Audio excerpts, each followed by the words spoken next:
Hello world, my name is David Dorn and I have an idea. Now because I'm a pastor, I was recently asked to present for something called Re-Engage. Now Re-Engage is a ministry that you can find in almost any major city around the country. It's designed to help people re-engage in their marriage. So if your marriage needs a little tune-up, or if your marriage is absolutely falling apart around you, this is the thing for you to do and to go to. And you check it out. I'll put a link in the description if this is where you are. You can find a church nearby that is hosting this ministry. Now I got to present on a few different ideas, one of which was the idea of a covenant marriage versus a contract marriage, in helping these couples understand what they are a part of. Now, if you've been married in a church, you've had a church wedding, the word covenant was probably used. Trust me, I'm a pastor and that's the word that we use. It's the covenant of marriage, not the contract of marriage. Unfortunately, we in our culture, we tend to think of marriage like a contract because we deal with contracts all the time. And a contract is something that can be broken. So if you don't live up to your end of the contract is null and void. It can be just forgotten or pushed past or ended, for lack of a better term. But a covenant, on the other hand, is not so easily destroyed. Theoretically, a covenant is not something that can be broken. At least it's not designed to be that way. And what I've discovered is most people don't have a very good understanding of the history of a covenant or the practice of covenant. So let me help. In ancient history, kings used covenants as they made alliances one to each other. And a common practice in the ancient Near East was to take animals and to cut them in half and to lay those pieces at some kind of distance with each other, and those making the covenant would pass through between the pieces of the animal.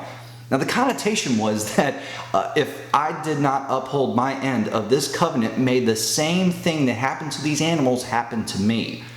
Gruesome, yes. Did it make a point? Absolutely.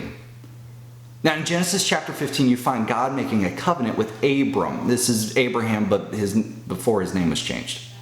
He's making this covenant with him that if you follow me, I will make your people as numerous as the stars. I will make your offspring to be this great nation.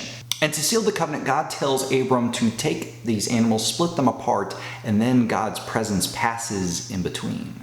God is saying, I will not break this covenant with you. And what ends up happening is that the people of Israel, the descendants of Abraham, become very disobedient. And though there are consequences to their disobedience, God never breaks that covenant with them. Even though they tried to get out of it and did all these messed up things in the process, God calls them back and reminds them of the promise that He has with them.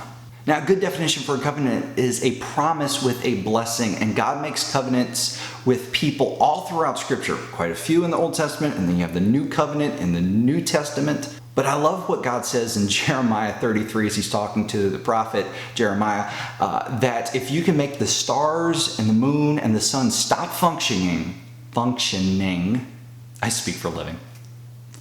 If you can make the sun and the moon and the stars stop functioning, then you are capable of breaking the covenant that I have with, the covenant he was referencing was the one with David, but it's that idea that this is a permanent, lasting institution.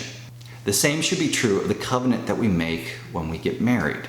Now, covenants require that both parties want this. Otherwise, that relationship can be abused. If one person's not living up to their end of the covenant, but the other person is, the person who is getting hurt in the process. Whereas contracts, the way that we understand them, require parties to want this or the relationship comes to an end. Covenants are relationships that involve a free flowing of grace and love and mercy one to each other. So a covenant marriage is where people are living up to this. They're just graciously giving this forgiveness and mercy and love to each other, expecting nothing in return but getting everything back. And it is beautiful. Whereas contracts are relationships built on convenience. If it's no longer working for you and no longer working for me, we can call it quits and part ways from here. But God calls us into a covenantal relationship, us with God and us with each other, and particularly in marriage. And it's not something to be easily broken or abused. Now, are there biblical reasons to end a marriage? I think that there are. It's hotly debated in Christian circles. that's a topic for another video. Those are my ideas. What do you think? What are your understandings of marriage and how have you seen them practiced? Do you see these relationships, this covenantal marriage where there is this free flow of grace? Do you see people who desperately desire to live up to the standards in a covenantal marriage? I hope so, because those marriages are beautiful and they're lasting. But I will say this, you have to work for it. 99.9% of marriages don't come easy. You do have to put in the work. But both people have to want it as well. We'll get into more of that another time. Leave me your thoughts and a comment down below. Make sure you like this video and subscribe, but I hope to see you again soon. God bless.